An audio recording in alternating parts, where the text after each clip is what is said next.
umat Islam itu tidak saling menjatuhkan, dia tidak saling berkata-kata kasar, dia tidak saling membenci, dia tidak saling mendengki, tidak. Kita ini ibarat batu bata ya, jadi satu batu bata dengan batu bata lain, kemudian kita menjadi bangunan yang utuh.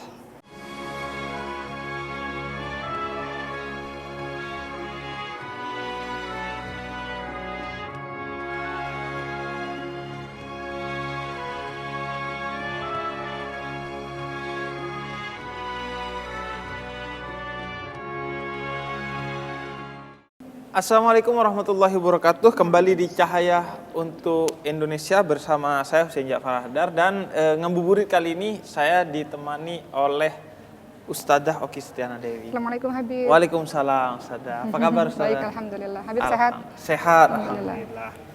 Ustadzah, ini sebenarnya satu hal yang begitu ramai di sekitar kita, yaitu tentang perpecahan dan adu domba.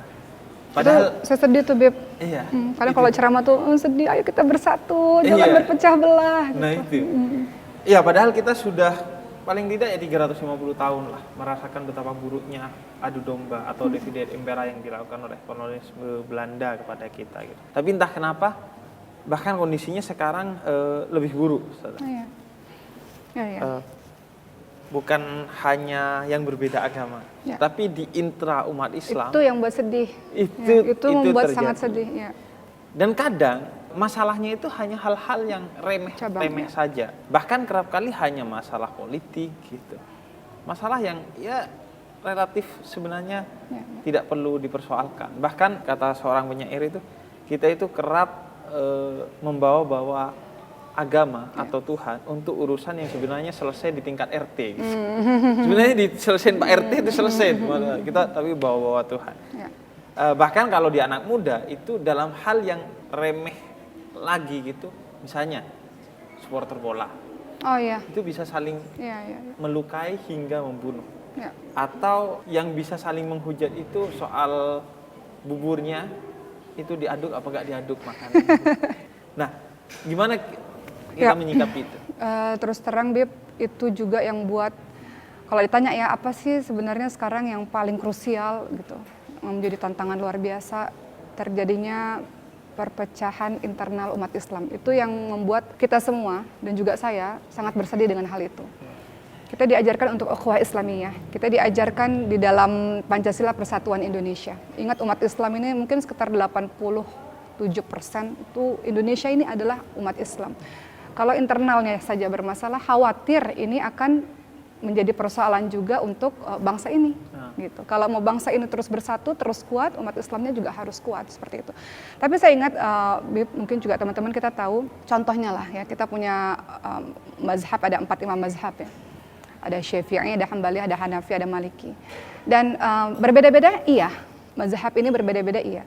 Tapi kita lihat bagaimana perkataan dari Imam Syafi'i rahimahullah, beliau mengatakan boleh jadi saya ini betul, tapi boleh jadi saya juga ada salahnya. Boleh jadi pendapat yang lain itu salah, tapi boleh jadi ada benarnya. Jadi maknanya bahwa kita juga nggak bisa menutup mata, ya, teman-teman sekalian, bahwa memang terjadi hal-hal yang mungkin kita tidak selamanya benar, ada hal-hal yang berbeda yang memang kalau kita lihat itu benar ya kita akui itu sebuah kebenaran seperti itu. Jadi saya pikir perpecahan itu bisa terjadi karena mungkin nggak saling tahu, nggak saling kenal satu sama lain, ya. Mungkin kurang komunikasi. Umat Islam itu baik-baik kok, Masya Allah ya. Kelompok yang ini luar biasa, kelompok yang Masya Allah luar biasa baik. Mungkin saya pikir karena kurang komunikasi, kurang kenal, sehingga timbul prasangka-prasangka. Dengan adanya prasangka-prasangka akhirnya ditimbul permusuhan, perpecahan yang kita nggak mau itu terjadi. Iya, karena kalau perbedaan ya pertama belum tentu salah ya. Orang yang berbeda kan belum tentu salah salah satunya. Bisa jadi sama-sama benar dan saling melengkapi. Betul. Imam mazhab nggak pernah saling mencela satu sama lain, nggak pernah saling menyalahkan satu sama lain. Tidak pernah saling menyalahkan. Saling menghormati malah perbedaan-perbedaan saling itu. menghormati. Betul. Bahkan tadi Ustaz Oki sebut Imam Syafi'i. Imam Syafi'i itu kalau mendapati permasalahan-permasalahan yang pelik, beliau berziarah ke makam. Gurunya, benar. Imam Malik, Imam Abu Hanifah, di tengah perbedaan. Bahkan Imam Malik dan Imam Abu Hanifah itu menurut para riwayat 1.400 permasalahan yang berbeda. Masya Allah. 1.400 permasalahan. Saya kira nggak ada perbedaan di antara kita yang sampai 1.400 di zaman ini ya. Tapi Imam Malik ketika ditanya siapa Imam Abu Hanifah menurutmu, seorang yang sangat cerdas, yang saking cerdasnya kalau suruh berargumen bahwa kayu itu adalah emas, beliau bisa meyakinkan kita bahwa kayu itu adalah emas. Betul. Saya juga teringat Habib, ayahnya Imam Ahmad bin Hambal juga selalu menyebut-nyebut nama Imam Syafi'i. Sampai Imam Ahmad bin Hambal tuh bertanya, kenapa? Kenapa dengan Imam Syafi'i? Beliau adalah matahari. Jadi dipuji-puji seperti itu. Iya, artinya. Dan persis seperti nasihatnya Imam Syafi'i ke Yunus muridnya, karena berbeda satu pendapat dan Yunus pergi sedih meninggalkan Imam Syafi'i. Kata Imam Syafi'i, wahai Yunus, saya ini dan kamu sama dalam banyak hal. Masya Allah, iya. Beda hanya dalam sedikit hal. Kenapa harus fokus kepada yang sedikit? Tapi kita kadang begitu, Ustaz ya. Ngerjain 10 soal tuh misalnya. Satu salah, fokusnya yang salah. Iya. Nggak fokus kepada yang benar gitu. Kadang perbedaan-perbedaan yang cabang-cabang ini ya, yang tidak pokok ini yang kemudian menjadi permasalahan besar. Padahal yang wajib itu menjaga persatuan. Tapi konsentrasinya kepada perbedaan yang hanya masalah-masalah yang cabang-cabang ya, masalah-masalah yang bukan pokok gitu. Dan bahkan di dalam surah Al-Anbiya 78 itu jelaskan bahkan Nabi Daud dan Nabi Sulaiman itu berbeda pendapat. Dan salah satunya salah gitu, yaitu kesalahan ada pada Nabi Daud dan kebenaran ada pada Nabi Sulaiman. Tapi keduanya diberi hikmah karena saling rendah hati dan tempat tetap mencintai di tengah perbedaan itu. Nah, Ustaz Oki, ini soal perbedaan, percekcokan, ini kan sudah ribut sekali. Dulu. Dari awal dan sekarang itu kan ribut sekali di media sosial itu. Bahkan sampai pada kata-kata yang buruk sekali. Saya teman-teman pendakwah saya misalnya ya, menceritakan beratnya dakwah itu kalau dulu adalah tentang mempersiapkan ilmu yang mau kita bagikan ke orang. Kalau sekarang mempersiapkan mental. Apa yang seharusnya kita siapkan secara diri gitu, secara mental khususnya menanggapi perbedaan-perbedaan itu. Bagaimana sikap kita seharusnya? Pertama, kita harus tahu bahwa innamal mu'minuna ikhwah. Setiap mukmin itu adalah bersaudara. Mungkin yang ini berguru sama yang ini, tapi gurunya juga punya Masya Allah guru-guru yang jelas, sanad yang jelas Masya Allah. Yang ini punya berguru sama ini dengan landasan yang jelas juga. Jadi saya pikir selama masalah pokok kita sama ya, usuluddin segala macam itu memang nggak boleh ada perbedaan. Tapi masalah-masalah yang kecil-kecil nggak usah berkonsentrasi di situ. Teman-teman sekalian, kita perlu persatuan. Karena kalau kita tercerai-berai, apa jadinya bangsa Indonesia ini? Kita mau bangsa Indonesia ini besar, bangsa Indonesia ini menjadi bangsa yang mungkin kita sering dengar ya, baldatun thayyibatun wa rabbun ghafur. Nggak akan mungkin itu bisa tercapai kalau kita sibuk dengan masalah-masalah yang saling menjatuhkan. Umat Islam itu tidak saling menjatuhkan, dia tidak saling berkata-kata kasar, dia tidak saling membenci, dia tidak saling mendengki, tidak. Kita ini ibarat batu bata ya, jadi satu batu bata dengan batu bata lain, kemudian kita menjadi bangunan yang utuh.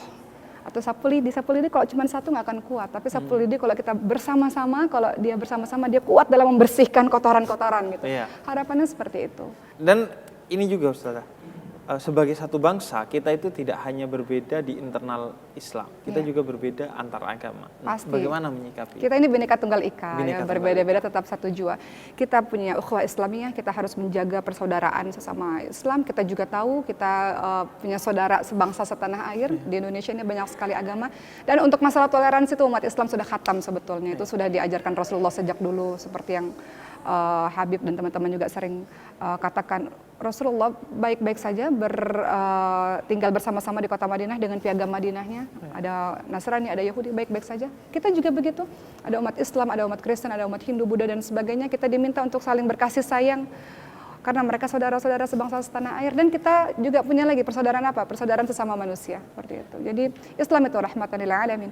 Dia menyebarkan kebaikan, kesejukan, kesantunan kepada banyak orang. Bukan permusuhan, bukan kebencian, bukan kedengkian.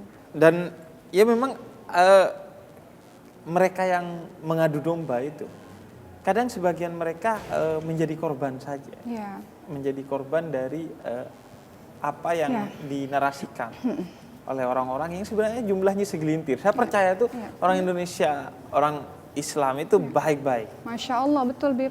Cuman ya kadang kemudian mereka pertama ya tersulut emosi. Terprovokasi. Karena itu Ramadan seperti saat ini menjadi momen yang sangat penting bagi kita untuk memastikan kita nggak mudah marah, nggak mudah terprovokasi. Betul. Karena kata Nabi, ini shaim, sesungguhnya aku berpuasa, itu adalah mantra ketika kamu mau marah. Betul. Saya berpuasa. Kalau di luar bulan Ramadan ya mungkin saya Islam itu adalah mantra bahwa, atau saya manusia mantra bahwa ya udah nggak mau marah gitu. Ya, gitu ya, ya. Itu yang menyebabkan kita itu mudah kemudian teradu domba. Ya. Kemudian yang kedua juga ini keinginan untuk kemudian memaksa orang lain seperti kita. Ya. Ya. Itu yang ini ya maksud saya. Ya. Kita ingin tuh semua orang kayak kita gitu. Dan tidak mau melihat yang berbeda. Sehingga apalagi kalau sampai mengecap yang berbeda itu dengan tuduhan-tuduhan yang buruk. Ya, ya. Ini membicarakan mengenai mengecap orang lain dengan tuduhan yang buruk, saya jadi teringat, Beb, mohon maaf. Ceritanya Usama bin Zaid ketika beliau dalam peperangan. Usama bin Zaid ketika peperangan kemudian menang, kemudian bercerita kepada Rasul, peperangan alhamdulillah berhasil gitu. Tapi ada satu kisah ya Rasul. Ada satu orang yang sudah ujung tombaknya sudah di lehernya dia, sudah saya letakkan ke leher dia, kemudian dia ucapkan la ilaha illallah. Kemudian saya tetap membunuhnya dalam perang itu, kata Usama bin Zaid radhiyallahu anhu. Kemudian Rasul katakan, kenapa orang yang sudah engkau lihat dan engkau dengar dia mengucapkan kalimat la ilaha illallah, kemudian engkau bunuh gitu. Kemudian kata Usama bin Zaid, oh dia pura-pura aja itu. Oh dia sesungguhnya melakukan hal itu karena sebenarnya hanya untuk membela dirinya saja. Kemudian kan Rasul marah. Supaya nggak dibunuh gitu. Apa kata Rasul? Apakah engkau sudah membelah dadanya sehingga engkau tahu dia berdusta atau dia betul dengan kalimat la ilaha illallah? Artinya Rasul katakan nggak semudah itu kita untuk mengatakan saudara kita yang mungkin secara zahir kita lihat dia beriman kepada Allah Subhanahu wa taala, kemudian kita melabelinya dengan yang lain-lain. Sampai Rasul katakan engkau sudah membelah dadanya enggak untuk membuktikan betulkah dia betul-betul jauh daripada agama Allah Subhanahu wa taala atau dia betul-betul sungguh-sungguh dia memang kembali kepada Allah Subhanahu wa taala. Iya. Rasul minta kita berhati-hati untuk urusan-urusan seperti itu. Iya. Dan ini sudah ada tantangan atau tips bagaimana kita bisa bersama di tengah perbedaan itu. Misalnya ya, yang jelas-jelas misalnya kita ketemu orang yang berbeda. Ya. Bagaimana kita seharusnya membawa diri di tengah itu. Karena seringkali orang akhirnya jadi kayak bingung, kayak gak tahu harus ngapain. Dan akhirnya saling salah paham. Gak punya akhlak nih. Betul. Makanya saya selalu berprinsip bahwa kita ini kenapa akhirnya jadi berpecah satu sama lain karena saling nggak kenal. Kenapa bisa saling nggak kenal? Makanya dalam ukhuwah Islamiyah itu harus ada ta'aruf, harus saling mengenal satu sama lain. Ta'aruf itu bisa kenal satu sama lain dengan cara apa? Ketemu, komunikasi, ngobrol. Mungkin dengan ngobrol mungkin berbeda kalau kita saling mendengar dari internet, sosial media atau berita-berita lainnya. Harus ketemu, ngobrol untuk saling kenal satu sama lain. Kemudian dalam menjaga ukhuwah Islamiyah itu tidak hanya ta'aruf tapi juga ada tafahum. Kita mendengarkan, kita mencoba memahami, oh beliau mungkin punya pandangan seperti ini karena memang ada landasan yang kuat, beliau mengatakan hal yang seperti ini gitu. Kalau kita juga meyakini, misalnya nih, kita juga punya keyakinan seperti ini karena kita punya landasan yang kuat. Apa salahnya untuk mereka punya, selama ini masalah furu'iyah tadi Habib ya. Jadi memahami. Kemudian ini masuk kepada ukhuwah Islamiyah. Ada yang namanya ta'aruf, saling mengenal, saling memahami, ta'awun, saling tolong menolong. Ini kita agak pindah ke ukhuwah Islamiyah untuk menjaga ukhuwah Islamiyah. Ta'awun, saling tolong menolong. Kemudian ada yang namanya saling menanggung beban satu sama lain. Jadi kalau ditanya pertanyaan Habib tadi yang saya relate, yang saya sambungkan dengan menjaga ukhuwah Islamiyah, kita bisa saling berprasangka, bisa saling olok-mengolok mungkin satu sama lain, mungkin nggak kenal dan mungkin kurang komunikasi. Sehingga itu yang menyebabkan permusuhan. Tapi kalau sudah kenal, insya Allah akan sayang, akan saling tolong menolong, akan saling menanggung beban satu sama lain, insya Allah. Seperti itu. Jadi kuncinya adalah saling mengenali. Iya, itu kuncinya. Dan medsos itu membuat kita mengomentari orang yang sama sekali tidak kita kenal. Betul. Sama sekali kita tidak kenal. Bahkan gini, kalaupun menurut kita dia melakukan hal yang buruk, kita tidak tahu loh dia berada dalam kondisi spesifik yang seperti apa. Yang mungkin bisa jadi kalau kita berada di kondisi spesifik yang seburuk itu juga kita akan melakukan itu gitu. Iya, betul. Lebih ke introspeksi diri lah. Mungkin ada kondisi-kondisi tertentu yang kita nggak paham atau hal-hal yang melatar belakangi seseorang. Kan kita ini diminta untuk umat Islam, kecuali kalau kita lihat secara zahir nyata gitu ya. Kalau kita mendengar sesuatu kan kita diminta husnuzon, apalagi kalau misalnya saudara kita itu memang sebetulnya track record yang baik gitu. Iya. Kita diminta untuk berhusnuzon. Tapi Bib, mohon izin, ada satu cerita yang masalah adu domba ini. Yang mudah-mudahan ini berhati-hati untuk saya dan untuk kita semua, karena ini menyebabkan perpecahan dan nanti efeknya bisa apa kabar dengan bangsa Indonesia yang kita cintai ini, kita mau bersatu gitu. Di zamannya Rasulullah itu ada tokoh munafik. yang kerjaannya adu domba. Namanya Abdullah bin Ubay bin Salul. Itu tokoh munafik yang sangat luar biasa. Ini hati-hati teman-teman sekalian. Munafik ini mengerikan. Ya, kadang-kadang sama gitu, tapi ternyata duri dalam daging, musuh dalam selimut, menghancurkan dari dalam. Ini mengerikan. Kalau teman-teman, mohon izin teman-teman semua, teman-teman tahu kisah Abdullah bin Ubay bin Salul. Beliau itu tadinya dielu-elukan untuk menjadi pimpinan di Madinah pada saat itu. Sampai kemudian Rasulullah datang dan orang-orang ternyata mencintai Rasul, akhirnya Rasulullah yang menjadi pemimpin di Madinah. Dengan kedengkian dan kebencian ini, maka Abdullah bin Ubay bin Salul melakukan provokasi, menghancurkan dari dalam. Mungkin kadang kalau menghancurkan dari luar susah, tapi ngancurin dari dalam, masuk ke dalam itu lebih mudah. Apa-apa saja yang dilakukan oleh Abdullah bin Ubay bin Salul, kita harus berhati-hati di zaman yang sekarang ini dengan adanya orang-orang yang mencoba untuk melakukan perpecahan-perpecahan seperti Abdullah bin Ubay bin Salul. Contohnya pada tahun 3 Hijriah, sahabat-sahabat sekalian, pada saat itu perang Uhud. Ada 1.000 pasukan Islam akan berperang dengan orang-orang kafir Quraisy berjumlah 3.000. Di tengah perjalanan menuju ke Bukit Uhud itu, orang-orang Islam ini diprovokasi, diadu domba oleh Abdullah bin Ubay bin Salul. Akhirnya 300 orang mundur dari peperangan, nggak mau ikut perang membela agama Allah Subhanahu Wa Taala. Ulah siapa? Ulah si adu domba ini. Nggak henti-hentinya sampai di situ. Abdullah bin Ubay bin Salul membuat sebuah ulah lagi. Dalam peristiwa Siti Aisyah radhiyallahu anha, beliau memfitnah. Beliau mengatakan Siti Aisyah itu adalah orang yang berselingkuh dengan sahabat Nabi. Adu domba di kota Madinah itu gempar, orang-orang nggak percaya dengan Siti Aisyah radhiyallahu anha, istri tercinta Nabi Muhammad SAW. Banyak sekali ulah perbuatan dari beliau. Ya, jadi kita maknanya adalah sejak dulu memang sudah ada orang-orang yang memprovokasi, orang-orang yang adu domba.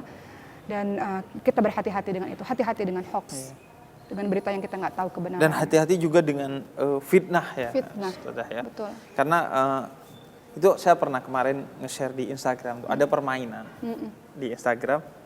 Jadi kita dikasih ngelihat sesuatu dan kemudian dikasih suara sesuatu. Jadi misalnya kita ngelihat merah tapi suaranya biru. Nah kita lebih memilih yang mana? Itu kecenderungan orang lebih memilih apa yang didengar daripada apa yang dilihat. Ini kayaknya relate banget dengan fenomena kita. Kita itu seringkali ngejudge orang itu berdasarkan kila makila, katanya dan katanya, apa katanya. Bahkan meskipun kita sudah melihat secara langsung, enggak sih, tapi katanya begitu. Padahal kita sudah ketemu nih orangnya. Kadang itulah yang kemudian bahaya fitnah. Dan prinsip kita sudah jelas, sangat jelas, clear dalam Al-Quran. Bagi mereka yang berbeda agama, Allah katakan lakum dinukum waliyadi. Dan bagi mereka yang berbeda di dalam satu agama, Allah katakan lana a'maluna walakum a'malukum. Mereka biar berjalan dengan amal mereka dan akan dipertanggungjawabkan sendiri di hadapan Allah, dan kita jalan dengan amal kita. Karena utamanya kita harus baik di mata Allah, bukan harus baik di mata manusia. Jadi fokus kepada amalnya. Terima kasih Ustaz Oki. Sama-sama, mudah-mudahan senang sekali. Hati kita senantiasa terpaut, hati sahabat-sahabat senantiasa terpaut ya. Untuk tidak berpecah belah satu sama lain. Tujuan kita besar, kita banyak yang harus kita kerjakan dengan adanya persatuan. Benar, saya kadang gitu. Jangan hancur hanya gara-gara perpecahan-perpecahan yang sebetulnya nggak kecil. Nggak ya. Iya, banyak sekali masalah kita. Pekerjaan kita besar. Besar. 2 dari 10 anak muda di Indonesia itu punya masalah mental, bahkan depresi. Ini masalah yang nyata gitu. Sebelum kita ngomongin yang lain-lain itu banyak sekali detail-detail masalah yang nyata tentang lingkungan hidup, kemiskinan, buta huruf, buta hijaiyah, itu PR semua itu. Yang ini semuanya bisa kita kerjakan di tengah, bukan hanya perbedaan kita di intra-agama, bahkan di antar agama juga bisa sama-sama mengerjakan masalah ini untuk kita selesaikan bersama. Terima kasih. Tetap kuat, tetap bersatu. Tetap untuk bersatu. Bangsa ini, untuk agama ini, insya Allah. Untuk kita semua. Terima kasih buat teman-teman yang udah nonton. Silahkan ambil yang bermanfaat dan semoga ini bisa menemani dan memperindah puasa dan ibadah Ramadan kita. Wassalamualaikum warahmatullahi wabarakatuh. Waalaikumsalam warahmatullahi wabarakatuh.